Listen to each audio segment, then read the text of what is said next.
A little more than a week before Hamas carried out its Operation al-Aqsa flood, the National Security Advisor, Jake Sullivan, said, "The Middle East region is quieter today than it has been in 2 decades." Sullivan was expressing a consensus view, one apparently shared by the Israeli government. Then came the attacks of last weekend and, as the Israeli President, Isaac Herzog, said, "Not since the Holocaust have so many Jews been killed in one day." The surprise attacks have been called Israel's 9/11, its Pearl Harbor, and so the question Israelis are asking is, a little more than a week before Hamas carried out its Operation al-Aqsa flood, the National Security Advisor, Jake Sullivan, said, "The Middle East region is quieter today than it has been in 2 decades." Sullivan was expressing a consensus view, one apparently shared by the Israeli government. Then came the attacks of last weekend and, as the Israeli President, Isaac Herzog, said, "Not since the Holocaust have so many Jews been killed in one day." The surprise attacks have been called Israel's 9/11, its Pearl Harbor, and so the question Israelis are asking is, how could this happen? And of more consequence, perhaps, who was really behind it? The sheer scale of the attack may not have been planned. Things got out of control. Iran's supreme leader, Ayatollah Ali Khamenei, denies it was him. In a televised speech he said, "We kiss the foreheads and arms of the resourceful and intelligent designers of the operation, but those who say that the recent great event is the work of non-Palestinians are making miscalculations." Khamenei delivered his speech wearing a Palestinian scarf. There followed some standard rhetoric about the Zionist regime's ultimate defeat. "I say that this devastating earthquake has managed to destroy some of the main structures of the oppressive regime's rule, the reconstruction of which is not easily achievable. What happened in Israel is certainly being celebrated in Iran's official media. A cartoon in a government-run newspaper shows a Palestinian boy making the victory sign with his fingers and holding 2 balloons that read, 1K, a reference to the death of more than 1,000 Israelis. The caption reads, "We reached 1,000. But the U.S. government says its intelligence agencies have yet to find proof that Iran planned these attacks." Still, Joel Rayburn, who used to be in charge of Iran policy on the U.S. National Security Council, isn't buying the denials. "Iran was the author of the attacks," he told me. "Hamas was not an independent actor." He said that Iran's Quds Force, which runs Tehran's foreign military alliances, has continually tightened the reins of control with its proxies and clients such as Hamas. They would have directed any major initiative, including its timing and execution. That's the way their relationships operate, and there's no exception. It's been widely suggested that Iran was trying to stop Israel signing a peace treaty with Saudi Arabia. Rayburn believes it's more nuanced than that. He told me that Iran had been trying to build up Hamas to be more like Hezbollah, the force it commands in Lebanon.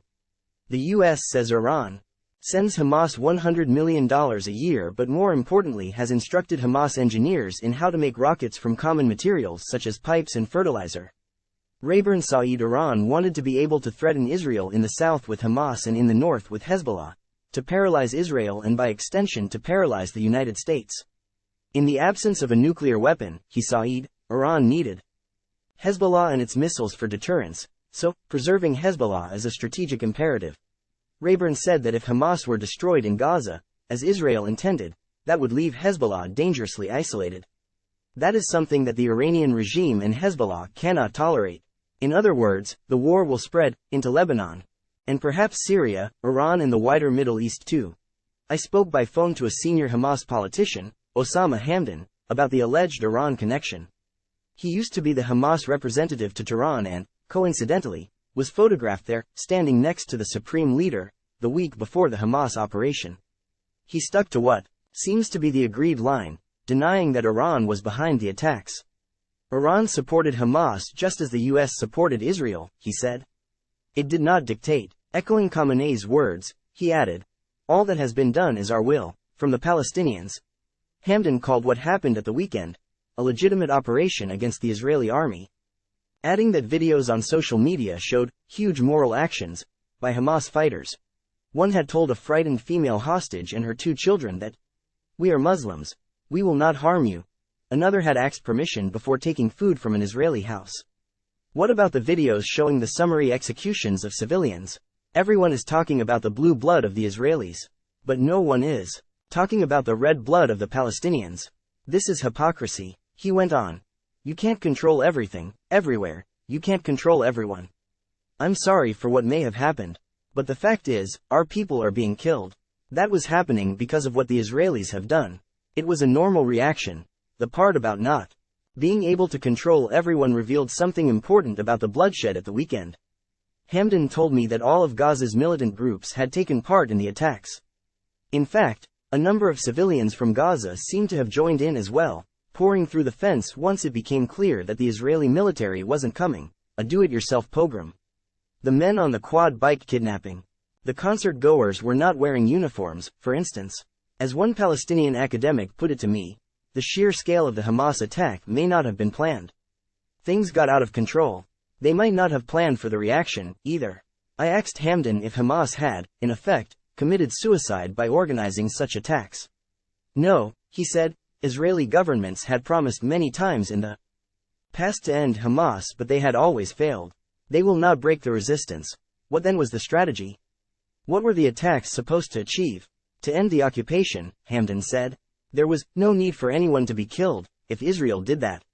He meant the occupation by Israel of land captured in 1967, the West Bank and East Jerusalem. Despite Hamas's founding charter calling for the destruction of Israel, since 2017 the group's stated position has been for a settlement based on the 67 borders. Hamas had been forced to order its attack, he said. Under Netanyahu's government there was no hope for a Palestinian state. More settlements were being built, more land stolen, the West Bank was being steadily annexed. This means the end of the Palestinian cause. The Palestinians have to act. The Palestinians have to defend themselves. This action, at the weekend, is to tell everyone. There is a Palestinian nation, and they are still resisting the occupation. And they are seeking to have their freedom and to build their independent sovereign state on their homeland. I spoke about all this with Danny Yadim, a former head of Israel's spy agency, Mossad, starting with the attacks on Israel. This is a man whose profession had been to anticipate the worst, to think the unthinkable, but he said over and over how shocked he was.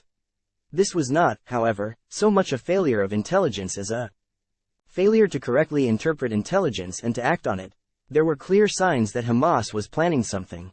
In full view of Israeli drones, they carried out an exercise to attack a mock Israeli settlement they'd built in Gaza. The Israeli army even reported that Hamas forces were gathering near the border fence. But the analysis was that Hamas wanted quiet, not least so that it would get cash from Qatar, so the intelligence chiefs and the politicians ignored the evidence. They did not read correctly the intentions of Hamas. According to Yadim, the attacks also happened because Israel's Prime Minister, Benjamin Netanyahu, had acted deliberately to build up Hamas so as to weaken the Palestine Liberation Organization, which rules in the West Bank. Sounding at times almost like Hamdan, Yadim said that Netanyahu wanted to make sure there would never be a Palestinian state, to stop any possibility of negotiations, to annex Judea and Samaria, as Israelis call the land west of the River Jordan. So Netanyahu allowed money for Hamas to be sent to Gaza, and he allowed supplies, especially cement, for aid projects that, everyone knew, was going to build the infrastructure of Hamas. He wanted to buy silence along the Gaza border. He wanted to buy silence from Hamas. The result was a day of chaos and confusion more horrific than any that Yadim had seen in his decades as an intelligence chief, and as a soldier, he retired as a major general, and that included the Yom Kippur War. All this could wait for a public inquiry, but for now the effort should be to harm Hamas very badly. They slaughtered hundreds of innocent Israelis. Women, children, the elderly, babies. No one will be able to forgive these terrorists. It should be painful. It should be severe. So Hamas will not be able to rehabilitate for many, many, many years to come. Every option is on the table. What was the strategy? What were the attacks supposed to achieve? In Jerusalem, the godfather of Israeli strategy, Professor Martin van Creveld, was gloomy about a second front in the north and about the prospect of ever attaining peace based on the two-state solution. The 500,000 Israeli settlers now in the West Bank made that impossible. 20 years ago, I very much hoped it would happen, but it's too late for that. It will never happen. Never, never. With members of his own family mobilized, he agreed that Israel seemed doomed never to see the end of war. That did not mean the fighting in Gaza would continue indefinitely. Israel would eliminate Hamas's weapons and then negotiate a ceasefire with them. We've been negotiating with Hamas for 20 years, and anyone who says otherwise doesn't know what he's talking about. For all the justified talk of a new and unprecedented phase in the Israeli-Palestinian conflict, this may be the most likely outcome. If there is to be an earthquake, as Khamenei says, it may shatter the wider Middle East yet leave the conflict at the heart of the region relatively untouched. In the past, stung by some suicide bombing or other outrage, Israelis have spoken of mowing the grass in Gaza, a terrible phrase given the reality of modern weapons.